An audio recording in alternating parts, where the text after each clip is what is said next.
Good evening everyone, welcome back to our channel. आज मैं आपके साथ फिर से केमिकल प्रॉपर्टीज़ डिस्कस करूंगी मोनोहाइड्रिक अल्कोहल की। और ये हमारी रहेगी 6th केमिकल प्रॉपर्टी, क्योंकि 5th केमिकल प्रॉपर्टी को मैं ऑलरेडी प्रीवियस वीडियोस में आपके साथ डिस्कस कर चुकी हूँ। आज जो 6th नंबर की केमिकल प्रॉपर्टी है उसमें मैं आपके साथ डिस्कस करूँगी कि अगर हम मोनोहाइड्रिक अल्कोहल को कॉपर के साथ रिएक्ट कराते हैं एट 300 डिग्री सेल्सियस टेम्परेचर तो क्या प्रोडक्ट बनता है, और अगर हम मोनोहाइड्रिक अल्कोहल को PCl5 के साथ रिएक्ट कराते हैं तो हमें क्या प्रोडक्ट का फॉर्मेशन होता है। तो आज मैं दो केमिकल प्रॉपर्टी आपके साथ डिस्कस करूंगी। तो 6 नंबर की केमिकल प्रॉपर्टी है, उसमें reaction with copper at 300 degree celsius temperature, and जो 7th होगी उसमें रिएक्शन विद PCl5। तो यहाँ पे हम लेते हैं मोनोहाइड्रिक अल्कोहल, जैसे कि होता है हमारा इथाइल अल्कोहल। तो इथाइल अल्कोहल को हम रिएक्ट कराएंगे कॉपर के साथ एट 300 डिग्री सेल्सियस टेम्परेचर।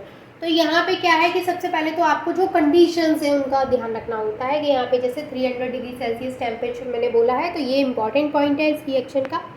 तो जब इथाइल अल्कोहल रिएक्ट करता है कॉपर के साथ एट 300 डिग्री सेल्सियस टेम्परेचर, तो प्रोडक्ट जो बनता है वो होता है एल्डिहाइड। यानी कि यहाँ पे हमें एल्डिहाइड का फॉर्मेशन होगा क्या यहाँ पर कि अगर मैं इसको इस तरीके से ओपन करके लिख दूँ CH3 CH2OH तो कोई दिक्कत नहीं है। अब मैं एक हाइड्रोजन को इसको ऐसे लिख दूँ, अभी भी CH2 ही है, यहाँ पे मैंने कुछ चेंज नहीं किया। इस हाइड्रोजन को मैं यहाँ से यहाँ बना दूँ, कोई दिक्कत नहीं है। मैंने इथाइल अल्कोहल को ही थोड़ा सा स्ट्रक्चर को अरेंज इस तरीके से कर दिया है ताकि रिएक्शन को समझने में आपको थोड़ा आसानी हो। अब यहाँ से क्या होगा कि ये दोनों हाइड्रोजन H2 की फॉर्म में बाहर निकल जाएंगे, तो यहाँ से H2 आउट होगा। तो आपको याद रखना है कि जब यहाँ से H2 निकल जाएगा तो यहाँ पे क्या होगी, वैलेंसी कंप्लीट नहीं होगी। तो वैलेंसी कंप्लीट होने की वजह से यहाँ पे क्या होगा कि कार्बन एंड ऑक्सीजन के बीच में डबल बॉन्ड आ जाएगा, एंड डबल बॉन्ड मतलब है कि यहाँ पे CHO बन जाएगा। और आपको पता है कि जो CHO होता है वो कौन सा ग्रुप होता है, एल्डिहाइड का। तो यहाँ जो प्रोडक्ट मिलेगा वो होगा CH3CH और यहाँ पे आ जाएगा डबल बॉन्ड O, ठीक है। और H2 क्या होगा, H2 बाहर निकल जाएगा। मैंने बोला अभी यहाँ से H2 निकलेगा। आप इसको ना बना करके इसको बना लीजिए, इजीली समझ में आ जाएगा। ये क्या है, CH3CHO। CH होता है एल्डिहाइड, तो ये किसका फॉर्मेशन हो गया, एसीटैल्डिहाइड का, दैट इज एसीटैल्डिहाइड। तो जब हमारा इथाइल अल्कोहल रिएक्ट करेगा कॉपर के साथ एट 300 डिग्री सेल्सियस टेम्परेचर, तो किसका फॉर्मेशन होगा, वहाँ पे एल्डिहाइड का फॉर्मेशन होगा, ठीक है। तो ये थी इसकी 6 केमिकल प्रॉपर्टी कि जब मोनोहाइड्रिक अल्कोहल को हम रिएक्ट कराते हैं कॉपर के साथ तो एल्डिहाइड का फॉर्मेशन हो जाता है। अब जो हमारी 7th केमिकल प्रॉपर्टी है वो क्या रहेगी, हम यहाँ पे रिएक्शन कराएंगे किसके साथ, PCl5 के साथ। सेम हम मोनोहाइड्रिक अल्कोहल यानी कि इथाइल अल्कोहल लेंगे और उसकी रिएक्शन कराएंगे किसके साथ, PCl5 के साथ। अब यहाँ पर क्या होगा, जब रिएक्शन होगी PCl5 के साथ तो यहाँ पे प्रोडक्ट क्या बनेगा, सबसे पहले मैं आपको प्रोडक्ट बता दूँ क्या बनेगा। PCl5 के साथ जब रिएक्शन होगी तो जैसे यहाँ पे हमारे पास है इथाइल अल्कोहल, तो हमारे पास जो प्रोडक्ट होगा वो इथाइल क्लोराइड बनेगा।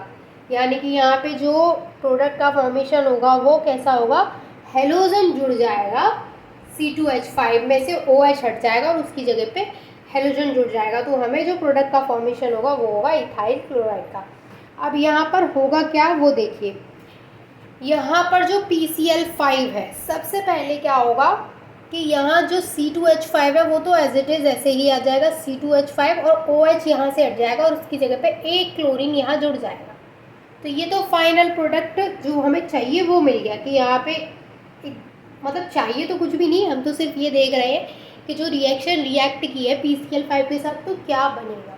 तो हमें यहाँ पे प्रोडक्ट मिल गया C2H5Cl, लेकिन रिएक्शन यहीं पे कंप्लीट नहीं होती क्योंकि यहाँ पे कितना है, यहाँ पे अभी कितना बचा, PCl4 बचा, क्योंकि एक क्लोरीन सिर्फ मैंने यूज़ किया है, दैट मीन्स कि यहाँ पे PCl4 बचा है। अब क्या होगा, अब यहाँ पे एक OH बचा है, तो अब क्या होगा कि दूसरा जो हमें मिलेगा वो होगा यहाँ से P, यहाँ से O, तो यहाँ से होगा PO और इसके बाद यहाँ पे Cl कितने बचे हैं, क्लोरीन बचे हैं 4 क्लोरीन में से 3 क्लोरीन यूज़ हो जाएंगे, तो POCl3 और उसके अलावा यहाँ पे एक हाइड्रोजन बचा और एक क्लोरीन यहाँ बचा, तो ये बन जाएगा HCl। तो इस तरीके से हमारी जो रिएक्शन है वो कंप्लीट हो जाती है। तो यहाँ पे क्या हुआ है, जब हमने रिएक्ट कराया है इथाइल अल्कोहल को PCl5 के साथ, तो यहाँ पे क्या हुआ है, इथाइल क्लोराइड का फॉर्मेशन हुआ है और फिर POCl3 अलग बना है, HCl अलग बना है एंड C2H5Cl अलग बना है। ये थी दो केमिकल प्रॉपर्टीज जो कि मैंने आपके साथ डिस्कस की हैं, reaction with Cu and reaction with PCl5। I hope कि दोनों आपको अच्छे से क्लियर हो गई होंगी। कोई भी डाउट है वो आप मुझसे पूछ सकते हैं कभी भी, and thank you so much for watching this video.